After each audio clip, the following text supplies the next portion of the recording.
Hello and welcome. My name is Eva, master's level professional in the field of psychology, author, and international book coach.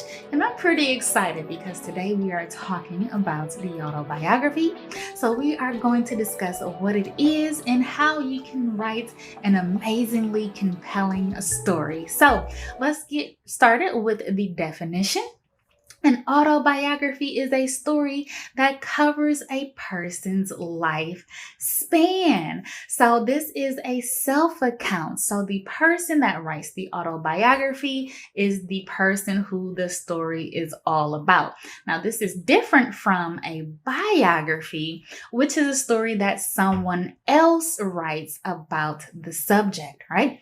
So, let's go ahead and get started into some essential components of an autobiography. So, number one, your autobiography is going to read like a story. It's going to have a beginning, a middle, and an end. So, the beginning stages typically covers a person's young childhood into their adolescence. The middle portions are often parts of their teenage years and young adulthood. And then the later stages, of course, are further through adulthood and the later stages in life. All right. So you can definitely bounce around a little bit. It doesn't necessarily have to be a linear story, meaning that it goes sort of in chronological order. You can do some bouncing back and forth throughout your autobiography.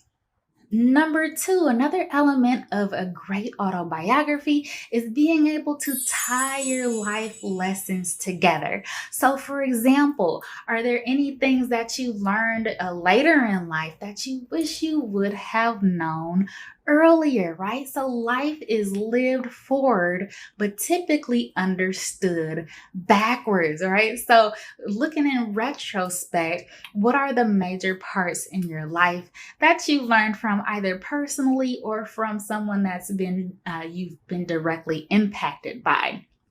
Further, earlier on in your life, what are some of those things you may have seen or experienced that you weren't able to process until you got older and had some more experiences, perhaps? So, definitely tying together life lessons makes for an excellent story.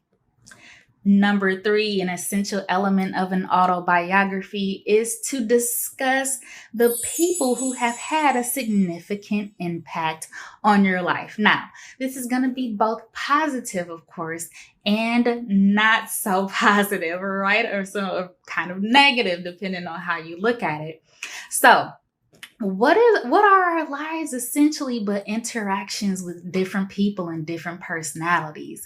Chances are, if there is somebody that you've had a lot of contact with or has been in your life for a significant amount of time, chances are there are some things that have rubbed off on you. Those might be a good characteristics, virtues, lessons that they've taught you that helped you be a better person. And then, of course, there are those people who might be amazingly fun and a blast to hang out with, but they might tend to get you into a little bit of trouble, right? We are who we associate from time to time. Now, these people are definitely going to make a huge impact on you. So, you want to discuss those that made a great impact and those that maybe you had to learn a lesson from. Number four, make sure you talk about turning points in your life or times where you had great realizations. So, this might be something like an accident that occurred or a major milestone you have hit. So, these are going to be both good and bad. Make sure you cover both. There are typically times in our life where we experience a tremendous amount of growth, all right? So, you want to make sure you cover those throughout the stages of your life, both in adolescent years, early adulthood, and then thereafter. So you might have a change in ideology depending on an event that may have happened or someone who has perhaps come into your life, or a time when you have had to rise to an occasion. And of course, the juicier the better.